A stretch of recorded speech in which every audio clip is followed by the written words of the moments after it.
Good morning. Good morning to the art lecture series. This is the last for winter quarter 2025. Yeah.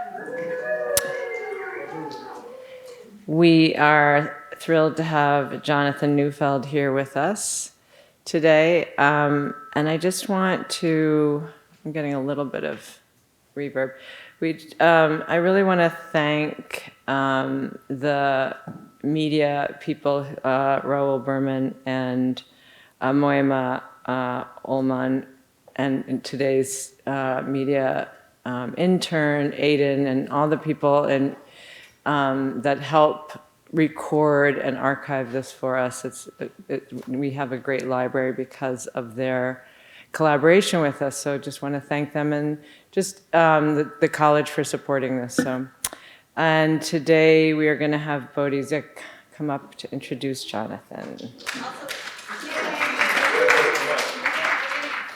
I know, that's what I think your mic is, the second mic is on in your hand. Let's find out if it's over here. All right. Oh, whoa. Hi, my name is Bodhi Zik, and I'm a junior here at Evergreen. Currently enrolled in the Imaginary, the Symbolic, and the Real, taught by the lovely Kathleen, Shaw, and Miranda.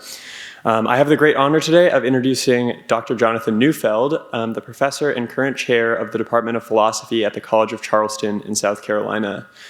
Dr. Neufeld started his undergraduate studies as a viola performance major before discovering a deep passion for political science and philosophy, in fact going on to receive a doctorate in philosophy from Columbia University. Dr. Neufeld grounds a lot of his work in the fusion of his musical background with explorations of both US constitutional law and the philosophy of art. This is well illustrated in his recent essay, which I have just found out is maybe accidentally becoming a book as time goes on. As we'll see what happens, yeah. Which is titled Aesthetic Disobedience, which in his own words, or I'll read you a little excerpt here. Considering artistic transgressions under the concept of aesthetic disobedience highlights features of modern art world practices that are often overlooked. Aesthetic disobedience draws attention to the ways in which a wide variety of citizens of the art world, including not just artists and performers, but also members of the audience, can deliberatively participate in the transformation of the rules and boundaries of the art world itself. I feel especially lucky for the opportunity to introduce Dr. Neufeld and getting a chance to seminar with him yesterday and just sit with some of his work. It's been super generative as I'm finishing out my final project for the quarter, which deals a lot with the relationship between the art world and audience and work and the creator, and the creator of the art. Please join me in welcoming Dr. Neufeld to the Arts Lecture.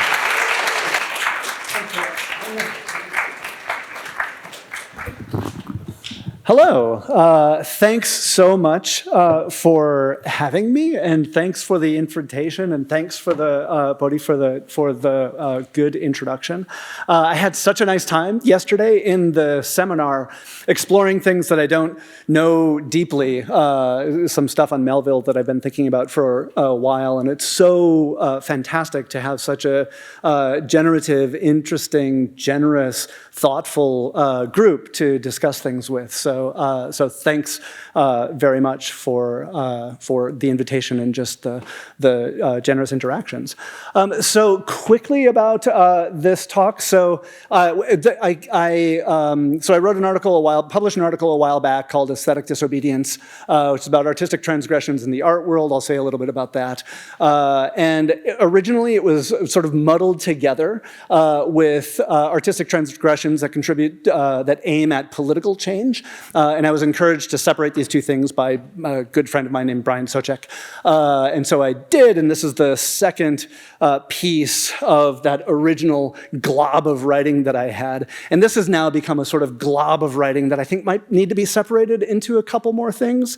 And so in Bodhi's introduction that this might be a book, it starts feeling like the globules within the larger glob are becoming something like chapters. So we'll see. But the structure of today's talk will be something like this. We're getting a tiny bit of a late start because I had a weird video on here that is not working particularly well, but it'll be fine without it. But I will try to keep it to about 50 minutes, 45, 50 minutes. And the structure will be something like this. First, I'll say a little bit of something about civil disobedience. Then I'll say a little bit of something about aesthetic disobedience, why I think it's an important concept. And then I'll talk a bit about aesthetic civil disobedience in particular, explain what it is. I don't know why I called this worries, and then I'll discuss the scope of the claim and some thoughts that you might have about it, and why it is that I want to think about reason in this context. So I'll just start with an example. So I live in Williamsburg, Virginia, but just 45 minutes, hour outside of Richmond, Virginia. And in the summer of 2020, after the murder of George Floyd, there was a widespread, as you all remember, widespread protests in different cities about a variety of things impacting representation and Black lives in the United States. And in particular, Confederate monuments were protested quite vigorously in a number of different cities. And so Monument Avenue in Richmond is a famous grand old, when I step back like this, can you hear me all right? Still? Okay, good. So is a grand old avenue that is populated by a series of gigantic sculptures to heroes of the Confederacy. And it's centered on the first and largest statue commemorating Robert E. Lee. And early on in the protests, after Black Lives Matter activated even more publicly after the murder of George Floyd, the city of Richmond took down the statues of everybody but Robert E. Lee because the city could. So the city actually owned the statues, except for the statue of Robert E. Lee, which is owned by the Commonwealth, the state of Virginia. And so that statue remained and became the site of a really rich and visually interesting and artistically interesting and politically interesting protest by supporters of Black Lives Matter. And so there, I'll scroll through a bunch of photos. So there were performances by dancers in front of I love this photo so much, in front of this is a top view of this gigantic statue. So on the graffitied statue, there were dances, there was music, there were social gatherings, there were projected art installations that happened at night that looked like this, and like this, and like this, and like this, and like this. And these protests ultimately brought about the demise of the statue, and it was actually taken down after a couple of months of at least a couple of months of protests, and again these very strong aesthetic interventions. And so in this talk, I want to talk about what those aesthetic interventions do and how we're supposed to think about these aesthetic interventions in democratic deliberation and democratic processes in general. And so they started out as illegal interventions, right? So you're not really allowed to do everything that everybody was doing to the statue. And so it became a site of civil disobedience until the state finally sort of backed off and let people transform aesthetically this monument that had stood since the late 19th century as a symbol of white supremacy in the middle of, in a neighborhood that was designed itself to recruit only white people, and that to this day has 0% Black population in it, in this neighborhood around Monument Avenue in Richmond. So this symbol and location of an expression of white supremacy, the protests aesthetically transform this into something else in order to call into question and to hopefully undermine the power of white supremacy in Richmond. And so I want to think about why it is that aesthetics matters and how aesthetic and artistic gestures function in democratic deliberation. And the way I'm going to think about it is through acts of civil disobedience. And so I first just want to talk a little bit about civil disobedience. Before I talk about civil disobedience, I want to give a little bit of sort of theoretical context of why, who should care about civil disobedience, and this will point you, so my talk is limited in a couple of ways that I just want to point out. So the first sort of question that you might ask is, like, who am I? Who is the audience of this talk? Who cares about civil disobedience? And so there are some requirements. You might not care about civil disobedience if, for example, you don't think that there is some sort of obligation to obey the law. If you think that we shouldn't really care about the law's legitimacy, that it's just an exercise of power or something like this, and it has nothing to do with justification or legitimation, then you probably don't care about civil disobedience.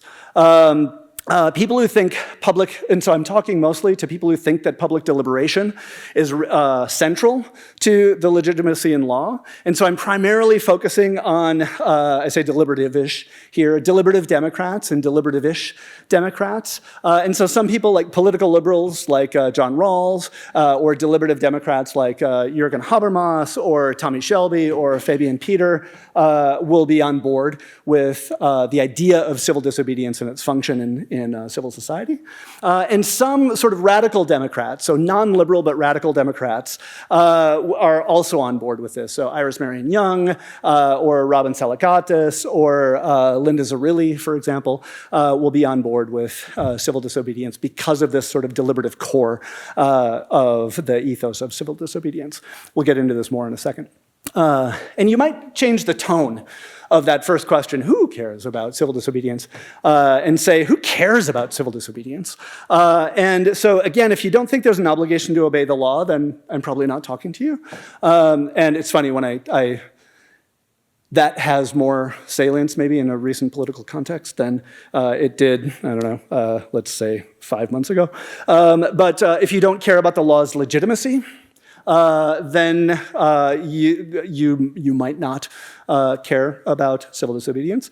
If you think that public deliberation is the mere assertion of one form of hegemony against another, then I may not be talking to you at the moment, but I'm going to give reasons for my approach below. But at the outset, if you're a radical Democrat who thinks that that politics is the sort of struggle between different sorts of hegemonies, and deliberation is an assertion of hegemony, I'll have something to say to you at the end of the talk. But at first, I just ask you to sort of roll with the deliberative focus of the talk. So let me just say something a little bit about civil disobedience. So I have a rough sort of working definition of civil disobedience. If yours is different, it's fine. I'm trying to give something that's broad and capacious enough to sort of hit roughly anybody's account of civil disobedience, although there are going to be differences in details. So the quick definition is acts of civil disobedience break some law in order to publicly draw attention to and recommend the reform of a conflict between the commitments of a legal system and some shared commitments of the community. And so if you notice, there's no, like, what are the shared commitments? They could be lots of things. So it could be a commitment to a certain kind of morality. They could be a commitment to a certain conception of liberty. They could be a commitment to a certain kind of equality. They could be a commitment to lots of stuff, right? So it doesn't presuppose any sort of commitment or any kind of commitment in a legal system that you might contest, right? So it's pretty open, pretty thin, pretty broad. And so there are 5 components of this that I want you to pay attention to. Are they all up there? Good. And so first, the acts violate the law. Second, civil disobedience, except the risk of punishment, for their actions. They don't necessarily have to be punished, but they accept the risk. The acts are performed publicly. They're communicative. We're going to pay a lot of attention to that one. The acts aim to draw attention to a conflict or a set of conflicts between the law or legal authority and other shared normative commitments of a community. And then finally, the acts aim to promote a particular state of affairs within a legal system. So each of these have, that's fun, each of these have different kinds of, can be critiqued in a variety of ways and have been in the political theory literature, but again, just kind of bear with me for a while because I don't want to get in the weeds of that debate. So this is what, that was pretty in red. There we go. So this is what we're going to focus on today. I want to think about what it is to perform an act publicly and in what sense these are communicative, because this is where acts of aesthetic disobedience, aesthetic civil disobedience are going to be interesting. So I think I'm going to go through this super, super quickly.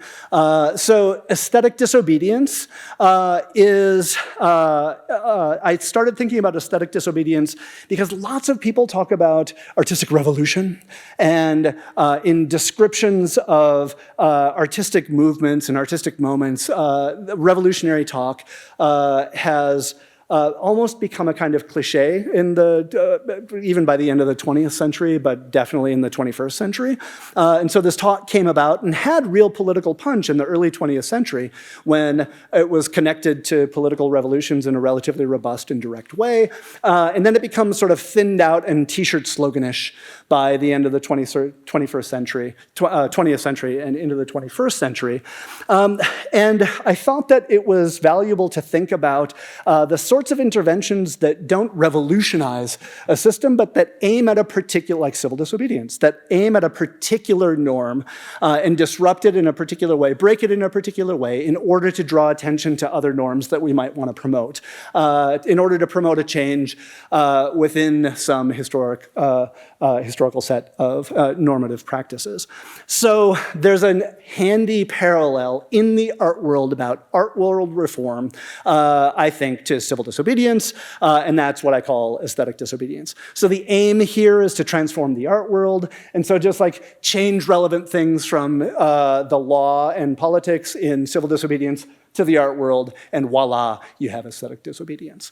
So that was the first half of this paper that I published a while back. And so again, note that we change things to the art world, but one thing that stays the same is aesthetic disobedience 3. It's just the exact same thing. The acts are performed publicly, and they're communicative. And so how does this actually help us to think about civil disobedience and the way that the art world or aesthetics can play a role in aesthetic civil disobedience, and whether there is such a thing, whether it even makes sense to use the phrase aesthetic civil disobedience to describe the acts that were happening in Richmond and some things that I'm about to point out. So let me just start with some examples, because this has been all abstract and sort of political theory-ishy. So let's just talk about real examples for a second. And so an oldie but a goodie from 2012, there was a protest at the Cathedral of Christ the Savior. How many people know about Pussy Riot in 2012?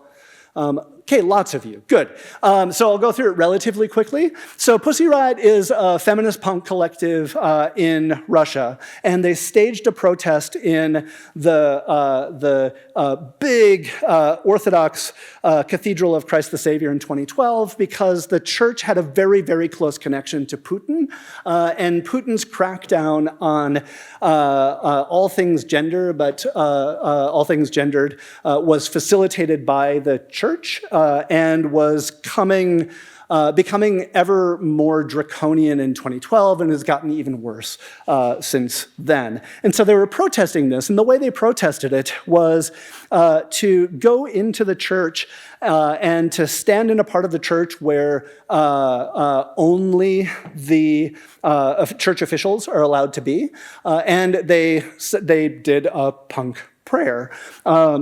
And the punk prayer, the punk prayer was rooted in Rachmaninoff Vespers, so like a favorite church song of the Orthodox Church. And they transformed the lyrics from the original, which are "Rejoice, Virgin, God-bearer, Mary, full of grace, the Lord be with you, and the Lord be with you.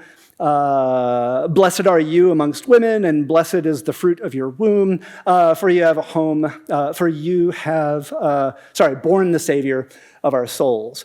Hold on a second here. So next, all right. And they transformed those lyrics into this.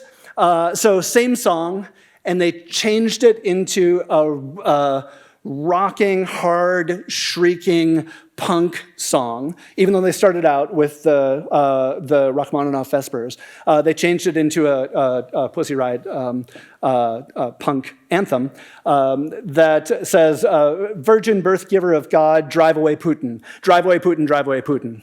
Black frock, golden epaulets, parishioners crawl bowing toward the priest during the Eucharist. Freedom's ghost has gone to heaven. A gay pride parade has been sent to Siberia in shackles. The chief saint of the head of the KGB, he leads a convoy of protesters to jail so as not to insult the holiest. One woman should bear children in love. Shit, shit, the Lord shit, shit, shit, the Lord shit." And it goes on in that vein after. So they did this they went up, they put down a boombox, hit play. Within about 30 seconds, they were arrested and taken off. And a friend of theirs was filming, and that video is what most of us who are familiar with it are familiar with, was released onto the internet as the protest, the artistic protest. A bunch of stuff. It's really interesting legally what happens. I'm going to skip all of that. You can ask me about it in the questions if you want. So, aesthetic civil disobedience, it seems to me. Second example. So the prison ship Martyrs Monument in Fort Greene, Brooklyn, is a monument to prisoners of war from the Revolutionary War, about 11,400 of them, I guess, who died in prison ships of the British in New York Harbor, which I didn't know happened until I saw this monument. And 11,500 POWs. It has a bunch of plinths around a central, very phallic and tall monument in the middle of Fort Greene Park, beautiful green area. On one of the side plinths that doesn't have anything on top of it, artists came in the dead of night and put a statue of Edward Snowden, NSA whistleblower who released a bunch of information about the illegal NSA surveillance and the way that it's surveilling both allies and people in the US, probably illegally. So the statue was looks like this, on top of the plinth, looks like it belongs there, and it was relatively quickly taken down by the Park Service. Very funny little aside, like the artist a few days later called the Park Service like, "Hey, can we have our statue back?" And the Park Service said, "Yeah, sure, come on in, pay your $50 trespassing fine, tell us who you are, and we'll give you your statue back, and then you can display it in the Brooklyn Museum, I want to say, Queens, can't remember where, it went someplace after that. So they did, and they became, the artists became public later on. Andrew Tider, Jeff Greenspan were the artists. So again, a nice piece of aesthetic civil disobedience of putting this up. So I'll say more about why in a second. One other thing, after the statue was put down, they had a projector hidden in a bush nearby. So the statue went down. When the sun went down, the projector turned on and put a hologram of the same statue back up after.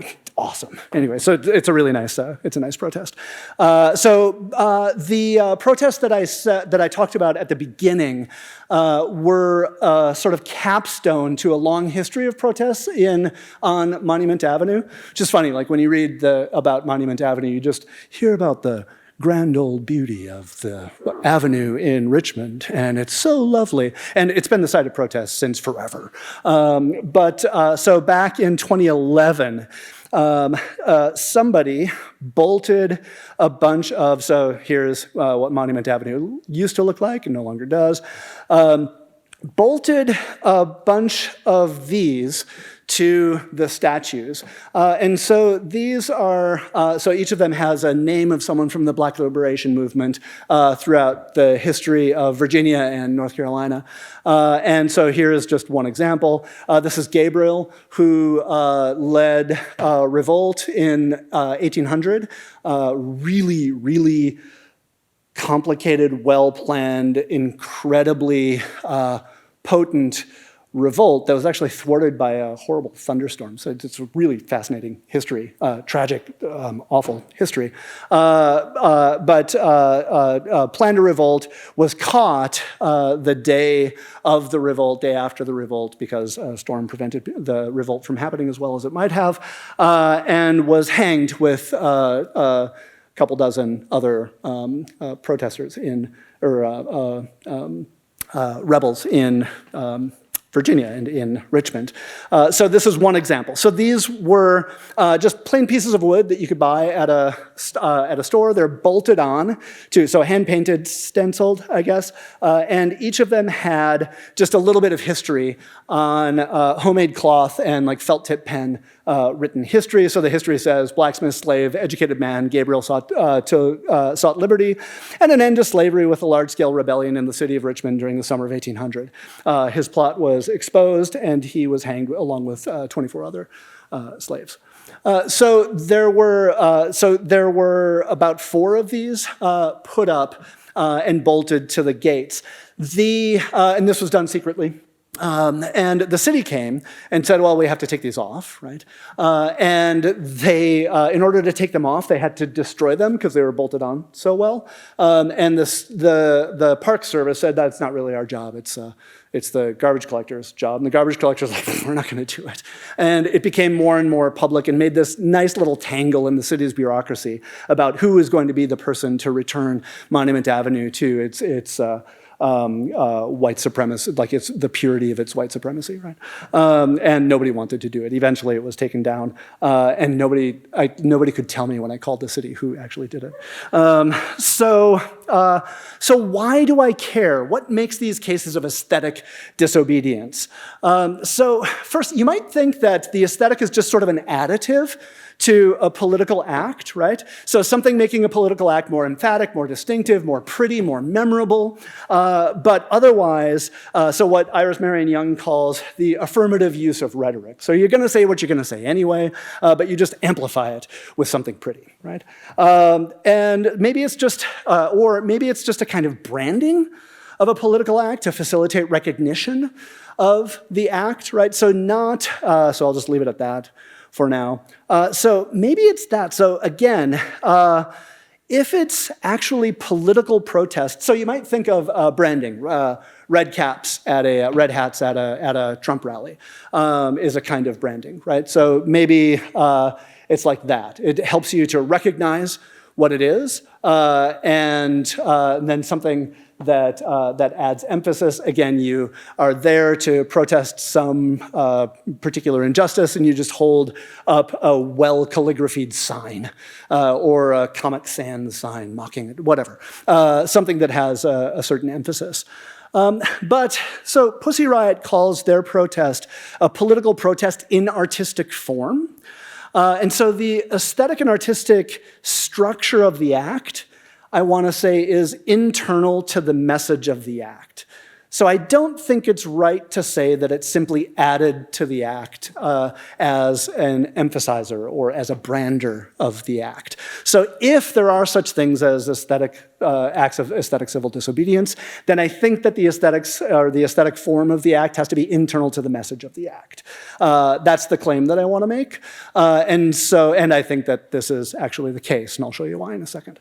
I'll say why now. So how does this work, right? So in the case of these guys, they're small, they're both non-monumental and anti-monumental.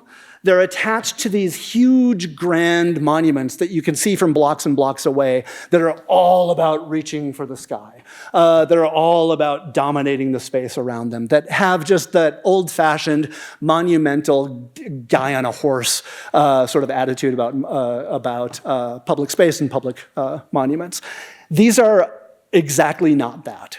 But they're attached to and critiquing the very things that are monumental in the space.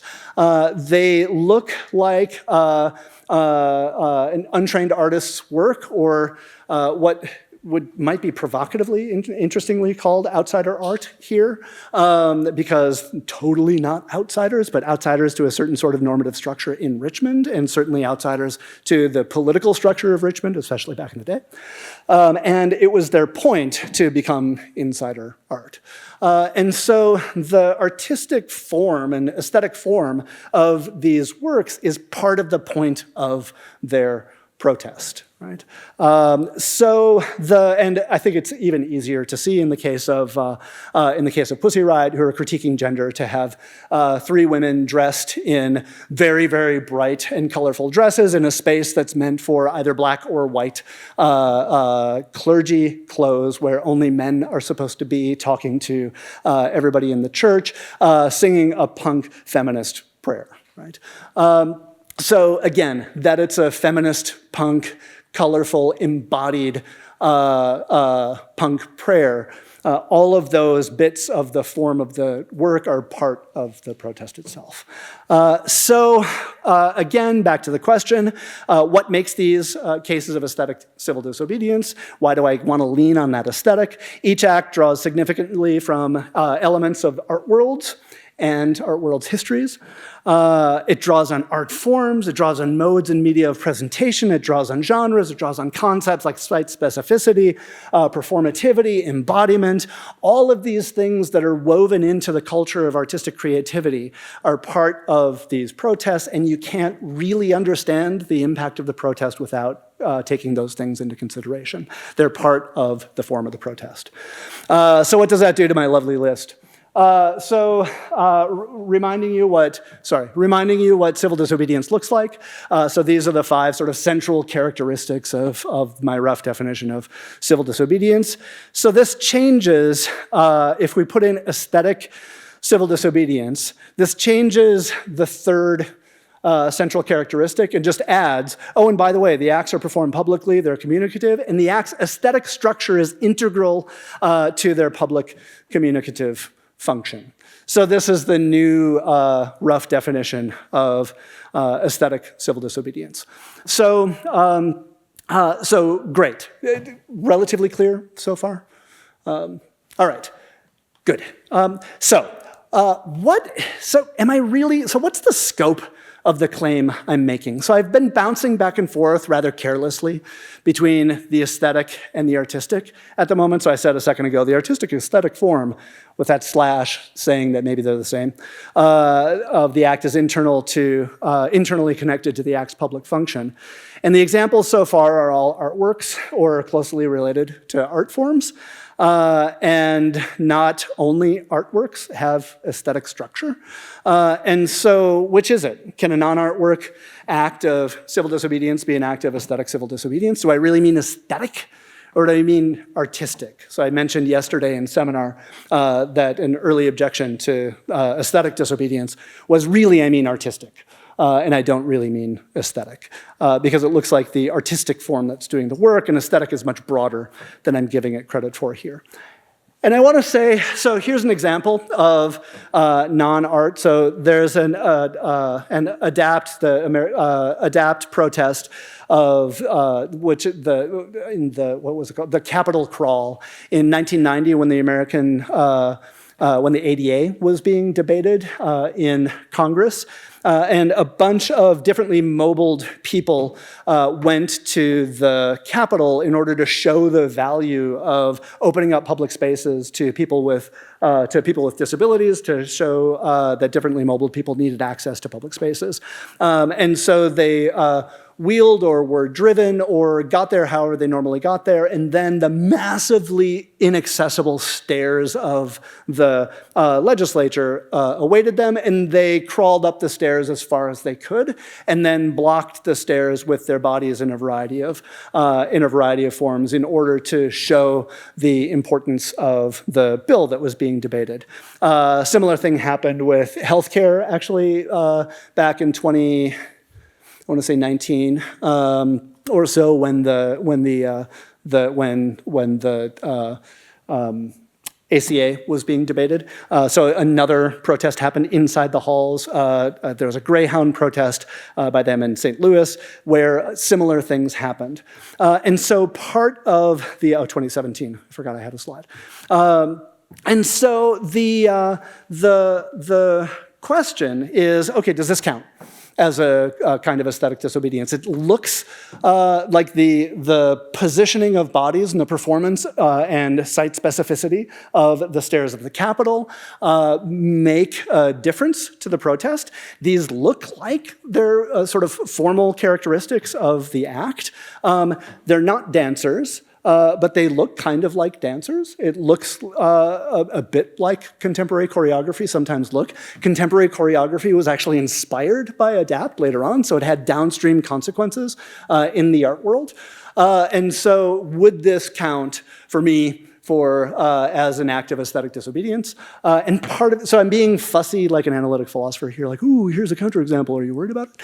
No, I'm not particularly worried about it, right? So this is, the act is woven into the culture of expressivity that the art world takes part in, and that took part in the protest after the fact, that I'm perfectly happy to call this an act of aesthetic disobedience, even though it's not an artwork. So I think I really mean aesthetic, and I think I really mean that the reach of the aesthetic is farther than just the art world, but it doesn't have nothing to do with it, because our aesthetic comprehension has everything to do with our cultural background, which includes in large part art worlds. So if we raise what I did as a sort of worry or an objection, this is my answer to the objection, and it makes me think, yeah, I think I really mean aesthetic. And so can non-artworks be acts of aesthetic civil disobedience? I don't know why I have tentative here. So answer now, yes, they can be. So central cases have significant aesthetic structure. The ADAPT protests, it again relies on physicality, performativity, reorientation of our treatment of ordinary space. I'm not gonna make that claim, sorry. I could make this claim. So I'll quickly make this claim. I think it's wrong now, actually, but I'll make it anyway. So imagine a sea of red hats at a Trump rally. Maybe that's a form of aesthetic protest, not really disobedience because we're not breaking any laws. And so maybe this would count, or the sea of green at like the Iran election in the early teens, where the reformists were wearing green. So there's a sort of party identification of a sea of green that has really, like green has really interesting historical roots, but we'll leave it at that. So does that count? Like that I think might just be branding. And that I think might be a kind of additive to a political protest. So I made that claim originally about the Women's March back in 2017 in DC, but pussy hats were mostly hand knit, and they were of such a wide variety of form that on the one hand, from a distance, it looks like a bunch of red hats. On the other hand, you get close up and they're handmade, and again, in such a wide variety of form that I think it's connected to knitting art and a wide cultural background in craft, and all of the statements about gender that can make, which I think was probably internal to the message, and so probably that did count as not civil disobedience, but aesthetic protest in this case. So I'm now happier than I used to be to say, yeah, probably. Open question, Tiki Torch marches. Open question, QAnon shaman guy, January 6th, to whom I'll return later, maybe.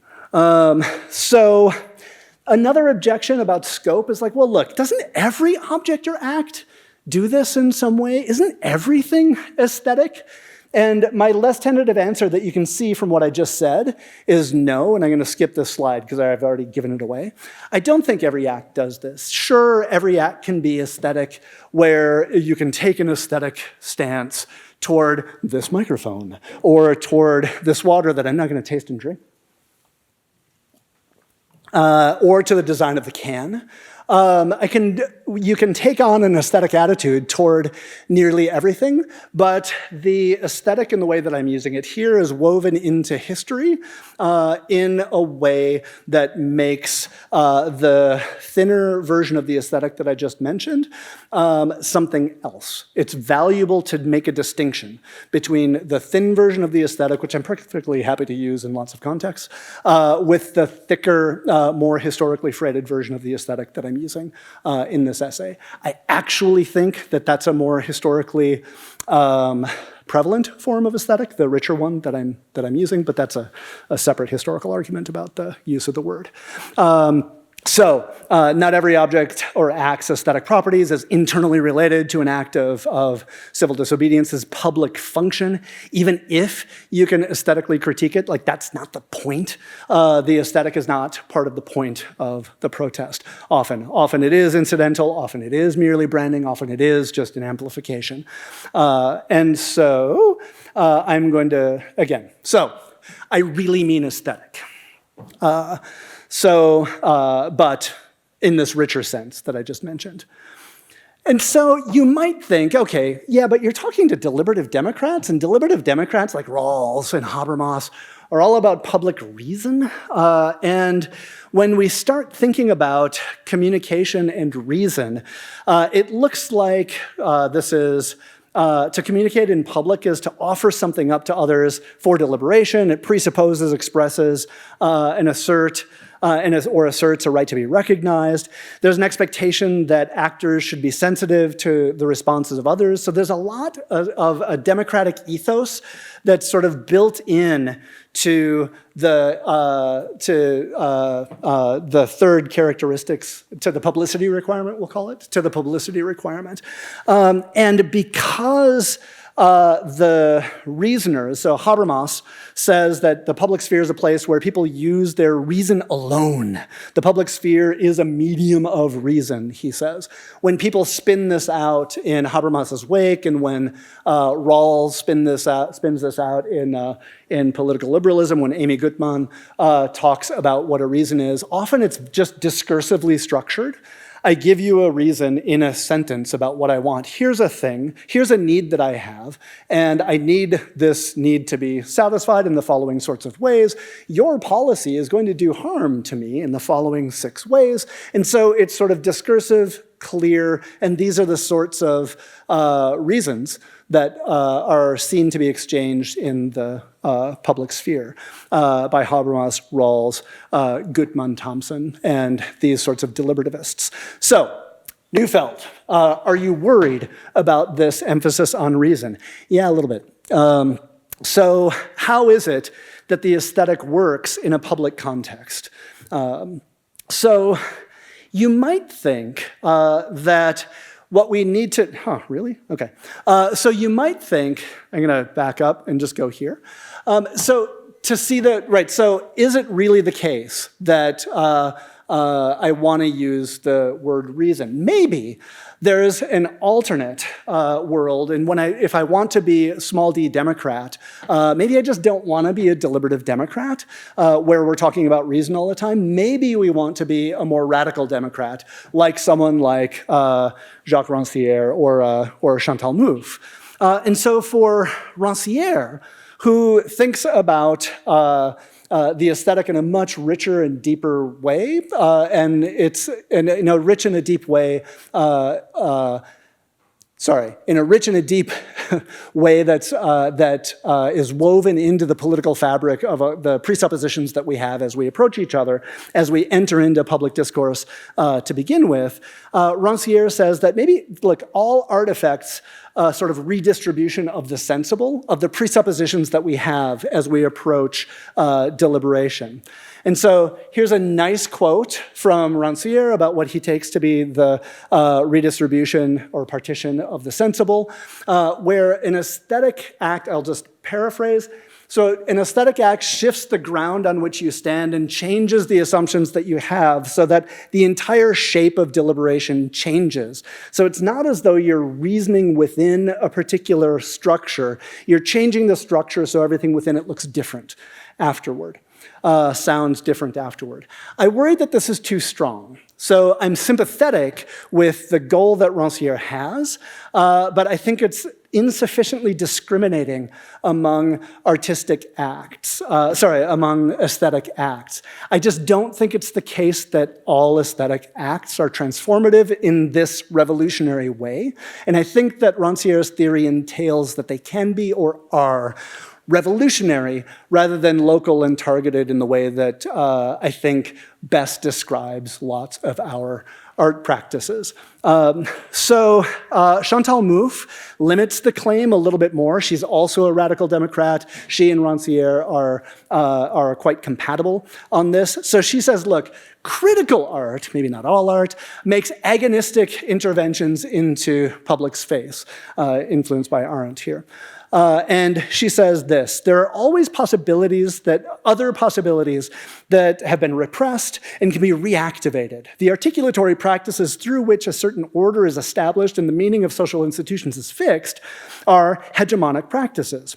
Every hegemonic order is susceptible to being challenged by counter-hegemonic practices, practices that will attempt to disarticulate the existing order so as to install another form of hegemony. So at the outset, I said, if you think that there are just shifting forms of hegemony, that I might not be talking to you, now I'm talking to you.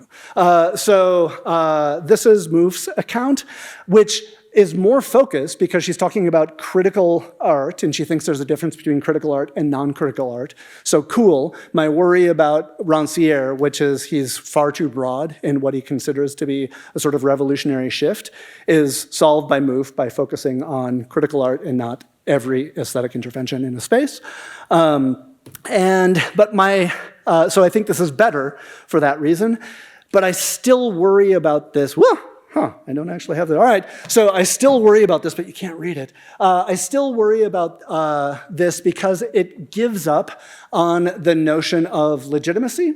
So the shift from one form of hegemony to another for Mouffe, when we're trying to legitimize the shift, this is just a function of the previous or the latter form of hegemony.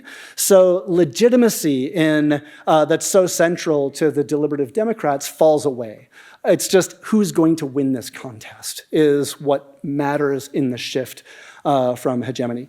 Asterisk, she's a little bit more sensitive to this in some of her work, but I think it gets her into even more trouble. But you can ask me about that if you want. And so that legitimacy falls away in Mouffe. So focus is good. Consideration of critical art, I think, is good. That legitimacy falls away. Legitimacy and justification falls away. Makes me, I wish it didn't. So can we have what I want and maintain legitimacy and the focus? And so you might think that someone like Martha Nussbaum would help me here, where she focuses on especially the discursive arts, emotional expressivity, and how the cultivation of emotion is crucial to public deliberation. And she doesn't, on the face of it, want to reduce emotional expression just to discursive reason-giving. So she wants to enrich it with the emotions. And I think this is better and has a clear route to follow for a connection to public justification, so it saves legitimacy. But I think that expression and emotional expression is only a small part of what art does. Emotional expressivity of Snowden and Bruguera, who we didn't discuss, or the Richmond pieces, for example, I think is just not the central aesthetic point. It's a different kind of formal intervention, and I think Nussbaum has very little to say about that, mainly because she always talks about the discursive artworks. So worry number one. Worry number two is Nussbaum's account of the emotions are nearly just discursive. So they are straightforwardly transparent to almost straightforwardly transparent to reason, and they almost sort of give up the game in the face of discourse. So it looks like it's going to be an alternative to reason giving or in addition to reason giving, but because she has such a sort of object-oriented, I'm feeling angry because is all built into the emotion, that it's just cashed out as reason and it becomes discourse again. So this is my worry about Martha Nussbaum. And so here, the opacity of the aesthetic that Kathleen and I talked about, that we talked about yesterday in the seminar, is, or what Habermas calls, I think a little hyperbolically, it's abysmally alien and opaque core. Kind of love that from Habermas. And what Rancière calls the strangeness and resistance of appearance is just swept away in this case. And so the aesthetic becomes something else. Can that abysmally alien and foreign structure be a part of public reason? Am I okay on time still?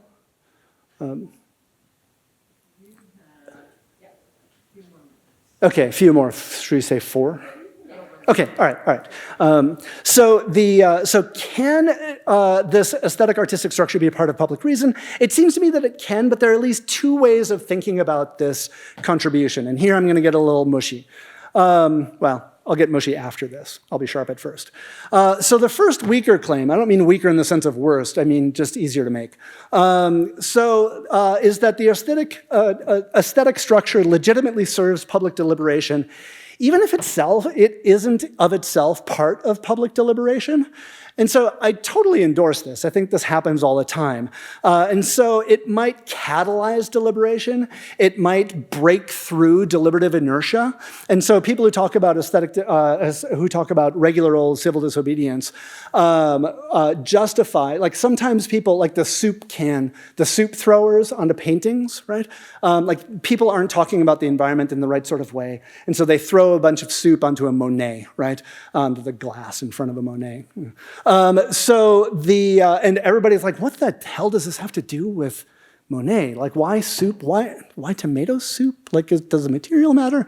Is it the oil in oil painting that bothers? Like, people get confused, but everybody starts talking, right? And so the event might not be internally related to what you want to say, but it catalyzes what you want to say, right?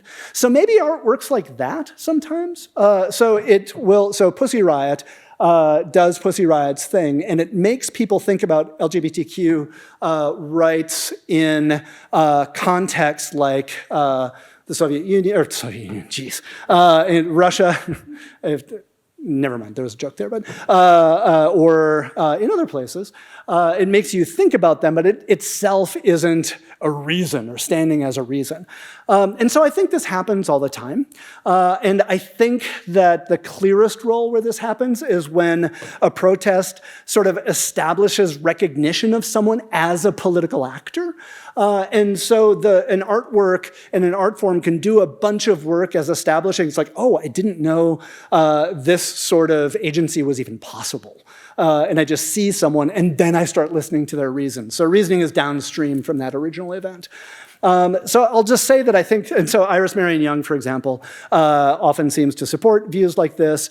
It's interestingly parallel to justifications of violence in civil disobedience, like burning cars and things like that, not violence against persons. So Robin Selakatis makes a sort of claim like this about violence. And I think that works fine for aesthetic disobedience. But there's a stronger claim that says that the aesthetic structure is actually part of deliberation itself, or part of public reason itself. And I am going to endorse this. I used to be just tempted to endorse this. I'm going to endorse this. So my argument is rooted in what's typically a discursive account of public justification. So I am a kind of radical deliberativist, or a not super radical Democrat. Take your pick. I think there's a gray spot in the middle. And so this claim depends on an account of aesthetic structure that's either compatible with a discursive account of public justification. So these are just reasons. So it's like Nussbaum's at the extreme end of that. Or that modifies the account of public justification that transforms reason into something not merely discursive. That's what I want to do. And so recently, someone has made the first part of that stronger claim, nid-simonity, has made a claim that art just does function as an element of public reason. I think that his account loses the foreignness and the strange opacity of the aesthetic, and the stronger view that, look, not all reasons are discursive. Not all things relevant to public deliberation look like what Joseph Raz thinks reasons look like. They are not also crisp and discursive and clear and clear in their logical structure. They're clear for other reasons. And so, blah, blah, blah. And so this stronger claim that I just made, that I want to endorse, depends on account of this artistic structure that really does modify the account of public justification that allows for this non-merely discursive element to play a role in something that I still want to call public reason. And I owe you more of an argument. This is how this, the big mess that this paper has sort of turned into has now carved off yet another lump. And that lump will contain an argument defending this very last claim, I hope. So the end, there is such a thing as aesthetic disobedience, aesthetic civil disobedience. It's woven into the structure of democratic political deliberation. It plays an essential and common and frequent role in political reason giving. Yeah, I think I mean reason giving, but I think we need to loosen our conception of reason to allow for non-discursive justifications in order to make sense of that. The end.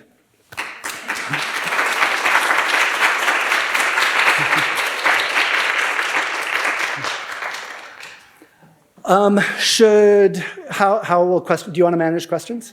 Yep. Hooray! You have to push the button kind of hard. And now last time.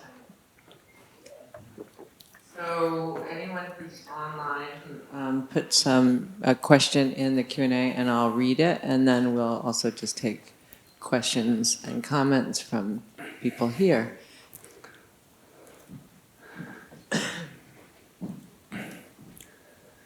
Joshua, is that your name? Yes. Nice. Good. Trying to seeing what names I remember. I just wanted to show off. Since aesthetic and artistic are such broad and contested terms, I thought we'd add another one, third one, just, of course we do that. Religion. Some theories of politics tie institutions to a type of quasi, I think the term is civic religion. How does the theological aspect of political institutions in this more broad sense of religion complicate the aesthetic character of political art based on modernist theories of artistic autonomy?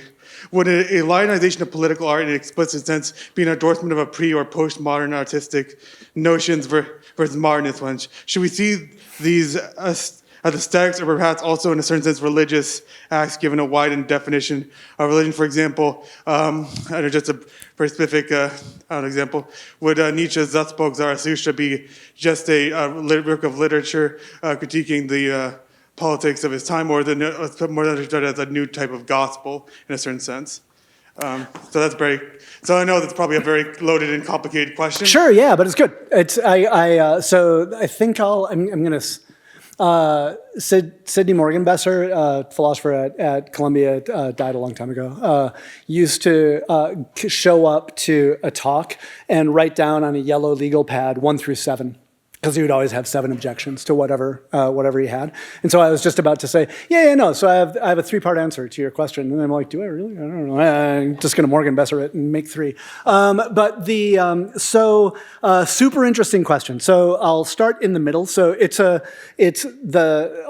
modern, so my account assumes we're after modernism and we're in a historical moment where the form of aesthetic that I'm talking about sort of makes historical sense. So it's a very historically historically rooted form of the aesthetic. And so the old fusion between religion and art that the aesthetic actually tried to drive a wedge between, whether it was successful or not, we can talk about.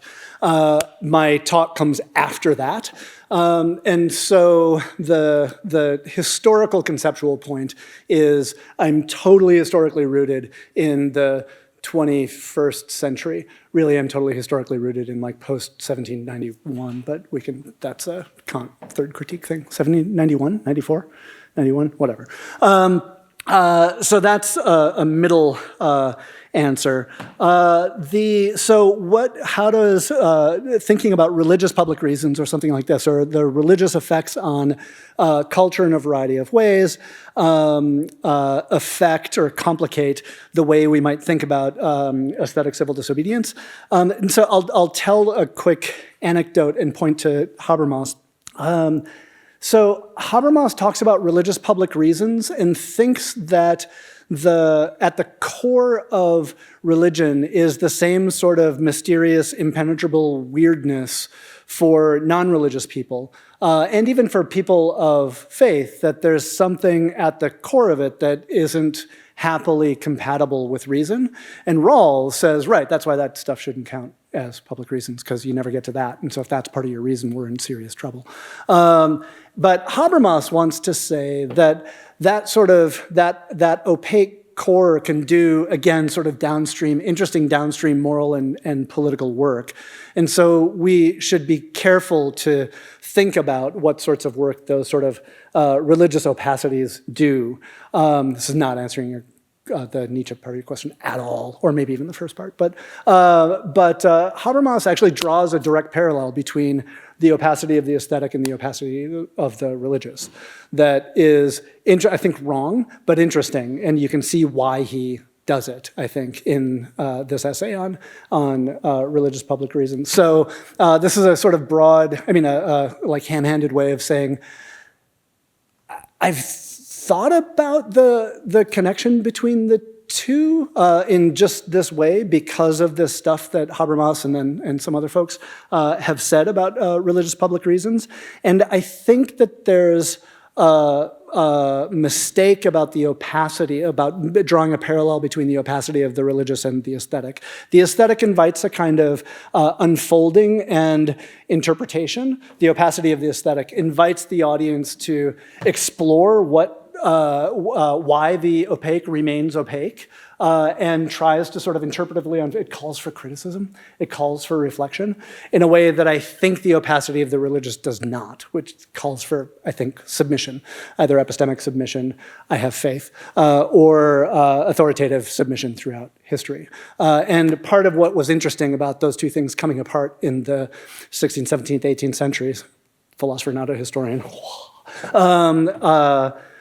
is the way that the aesthetic became bound to the democratic and the reflective, and the religious didn't as readily. So if that, and then the last point about Nietzsche becoming gospel, or philosophy, or works of art, or so forth, becoming gospel. It seems to me, on the face of it, antithetical both to Nietzsche and to the aesthetic in the way that I just spelled it out, that it would become gospel. Because when you set down a gospel, then it's a way of setting the framework, the solid framework for something within which you act. And the aesthetic isn't that. The aesthetic is an opening of a bunch of new and weird stuff that where you're not quite sure what's going to happen next. So is democracy, and so is Nietzsche. I agree with that. I think some of the. But we should probably. So there are other questions. So maybe hold follow-ups till after. I think. Sorry. Yeah.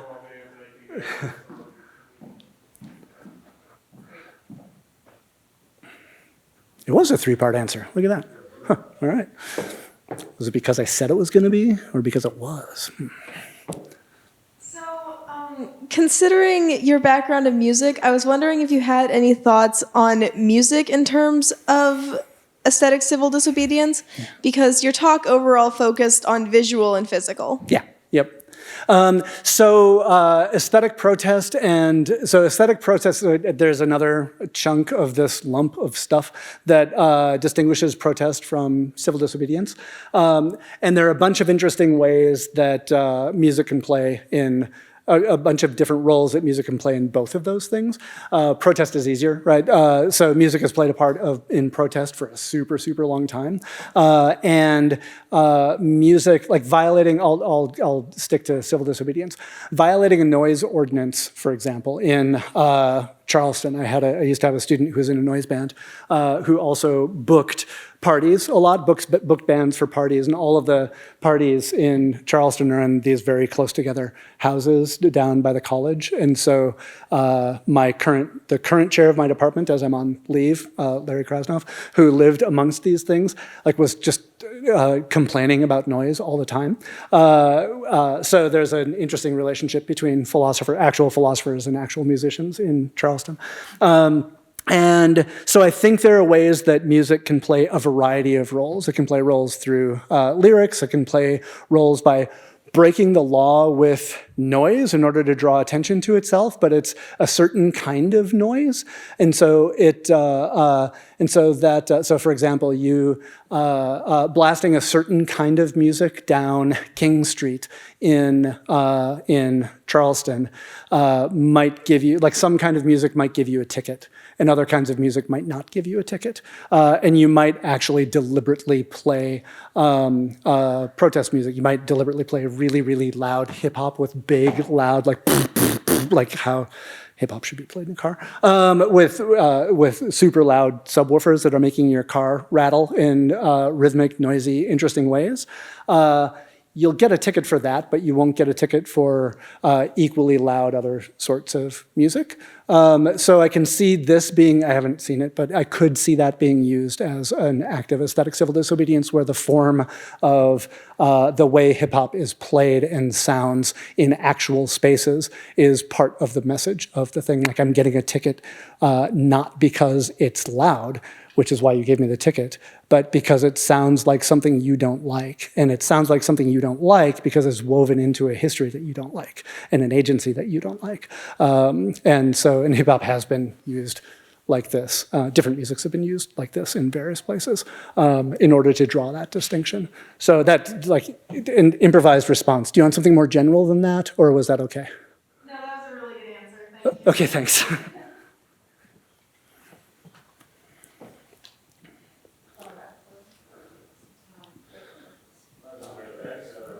Oh, who's here? Hey, I'm just wondering, like, to what extent you think that aesthetic civil disobedience, like, influences public deliberation? Do you think it's doing, like, a lot in public deliberation? Do you think it's doing a little? Yeah, I think it does as much as other forms of deliberation. So sometimes a lot, sometimes a little. It just varies. It depends.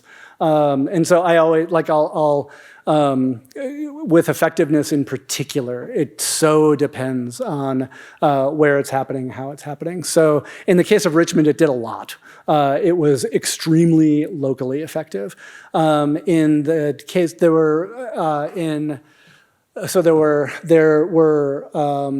protests in support of Palestine last year in Charleston in the square right by campus that's right next to Mother Emanuel and right next to the original Citadel, which was built against a slave rebellion and where 14 slaves were hanged in that square. So this is all of Charleston is fraught with so much history of about enslavement and the Civil War that it's hard to take a step without thinking about history.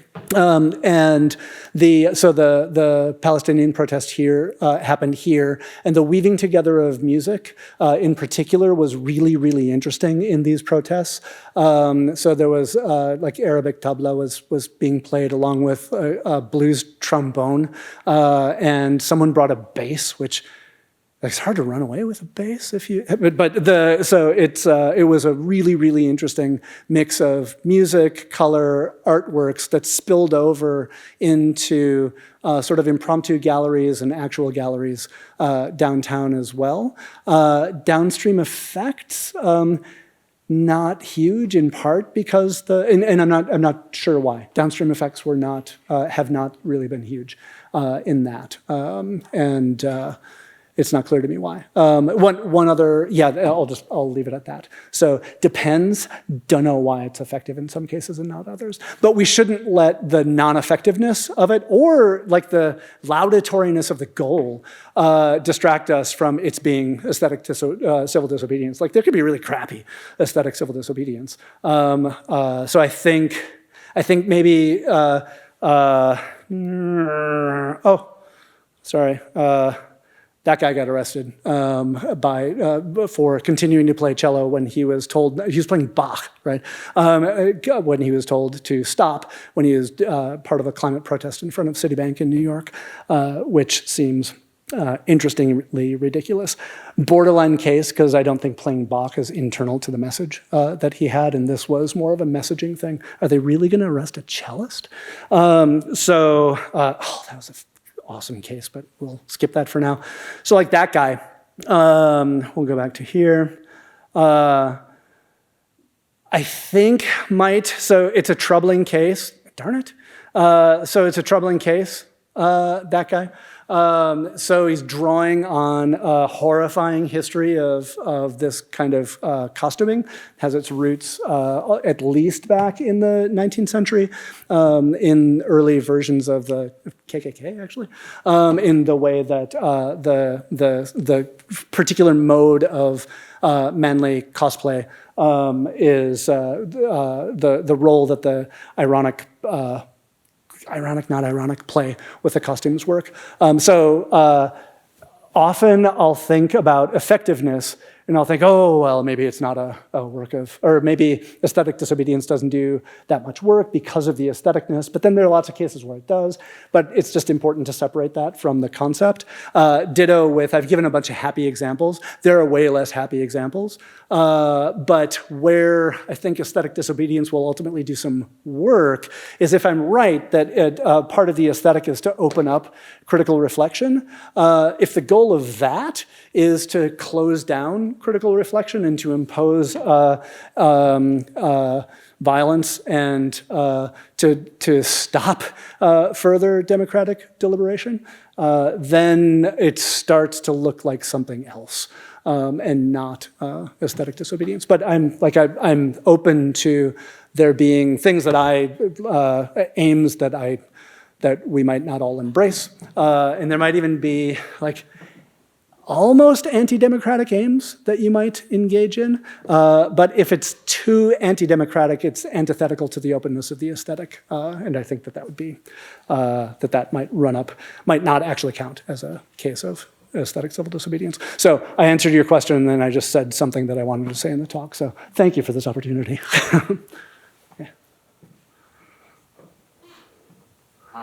Thanks for the talk. Generating a lot of thoughts, but I'm curious about are there any other critics of specific like I'm thinking of the role of an art critic and someone maybe someone who's maybe in a similar position as you that is looking at specific instances through an aesthetic lens and doing some kind of art criticism and political analysis or something. Yeah, so there are a bunch of art critics. So just log on to Hyperallergic any given day, and there are lots of really interesting political criticisms and and art criticism of recent protests and just of artworks more generally. So there are lots that happen there. So in the philosophical criticism world, Guillermo Costello at Warwick University wrote a nice piece of political criticism, amazing piece of philosophical criticism called, I think it might just be called Political Artworks, the most boring title in the world and a really, really good article.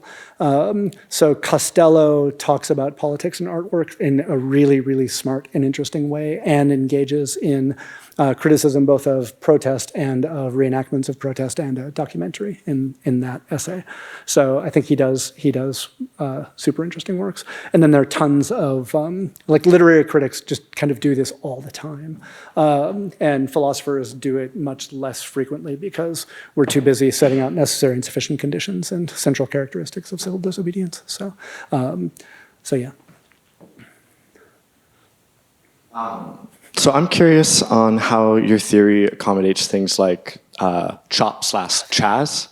I'm sorry, say that one more time, because I just finally found you. And so how my theory impacts what? Chop/chaz as a kind of non-deliberative but discursive political aesthetic, the like Capitol Hill occupation or autonomous zone, depending on how you label it? Yeah, so I don't know. I'm not sure. So can you describe something? So it's I can give a super general answer. It'll depend on the specific description of the thing and the story that we tell about the engagement and the embodiment of the protest at the space. So this is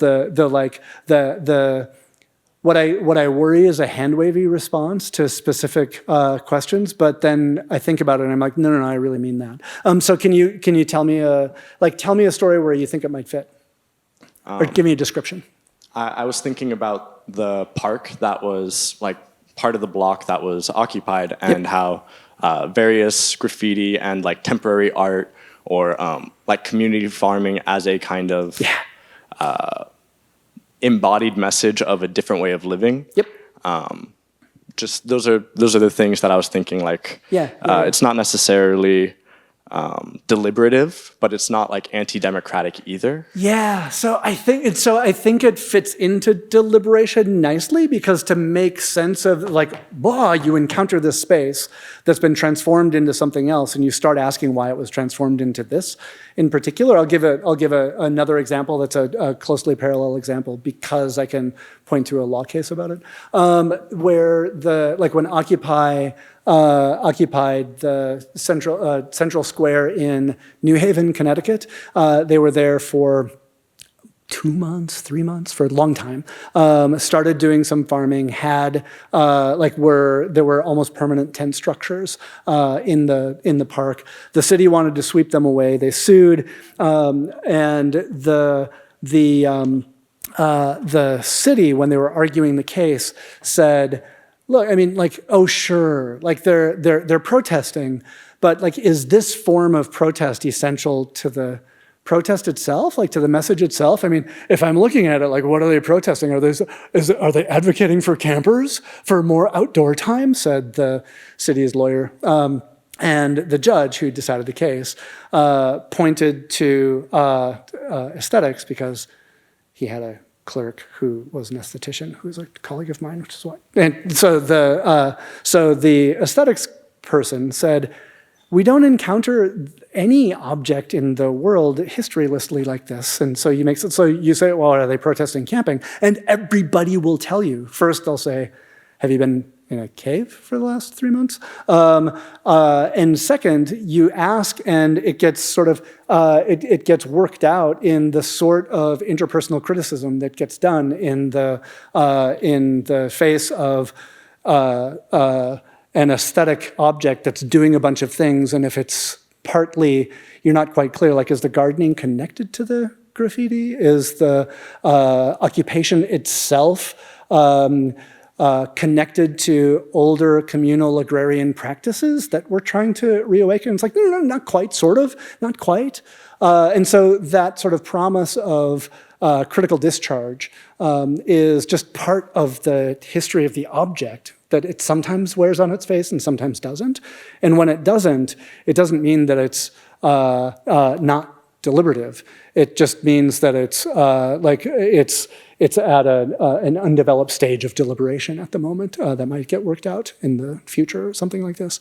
So all the way back to the beginning of the answer, yeah, it seems like it would work out well. It seems like it looks like it's not being discursive deliberative, but this, if my view is right, doesn't stop it from being deliberative, more broadly speaking. Yeah, sure, thanks. Good question, nice. Thank you so much. This is so great, and I think many of us are really resonating with this concept of art as part of public reason, and I'm thinking about your work on philosophy of law. There's a long-standing discourse in this literary critical thinking about fiction that, you know Wayne Booth's text, The Rhetoric of Fiction, and that novels make arguments. And thinking about the terrain of argumentation in the legal sphere, and then the terrain of testimony and witness.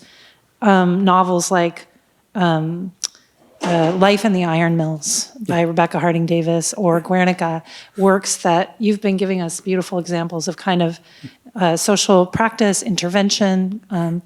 And I'm thinking about these kind of works that we might describe as works of testimony or witness. And I'm just hoping to hear you reflect on that from the perspective both of these questions of aesthetics and questions of law, and how the legal apparatus or concepts or terminology it can interplay with these kind of realms of aesthetic practice. Because of course reading is not, it's quiet, but it could change common sense if everyone reads Life in the Iron Mills and comes to understand those conditions and so forth. That's a really complicated and interesting question. So interplay of legal, so why I like the law and literature movement, and thinking about law and literature and law and the arts together is so rich and interesting because of the way that literature can be freer and dig deeper into concepts like testimony and concepts like testimony. We'll just stick with this, where we come to expect.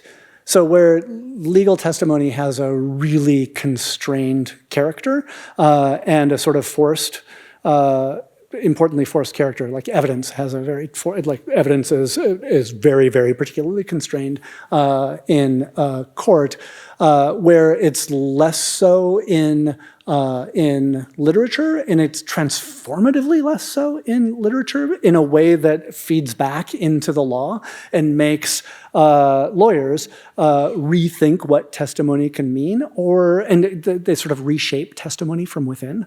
And Martha Nussbaum is pretty good on she, again, focuses less on form, which you're pointing to, instead of sort of the lessons taught by literature. So Nussbaum has this sort of didactic view of how literature can impact the law.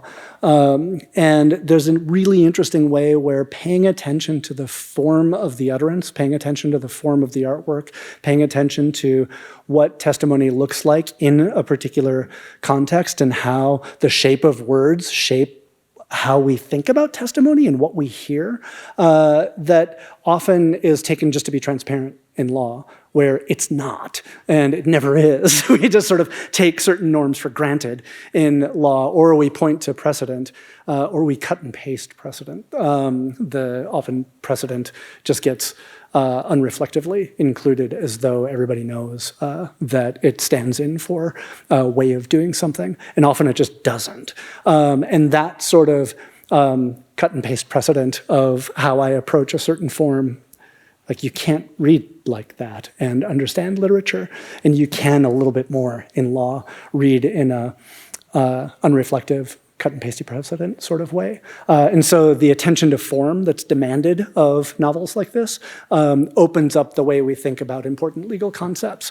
Like we forget that law is reading, and reading is never just quiet reading to myself. Reading is reading in a super rich historical context, and the shape of my reading is shaped in part by that context. And law intervenes in the context and makes it something else, and so does art. And thinking about how we open up and can be more open with concepts like testimony or like evidence is super important to the flexibility of law, and I think that to the democratic aspirations of law, whatever they might be. Did that answer? Okay, thanks. That's a great ending, actually, how to look at the impact of the aesthetics in any particular form. Oops. Nice. what kinds of impacts they can have on the rest of society. So thank you so much. Thanks, and thank Jonathan. you for having me again. Thanks. Really good questions.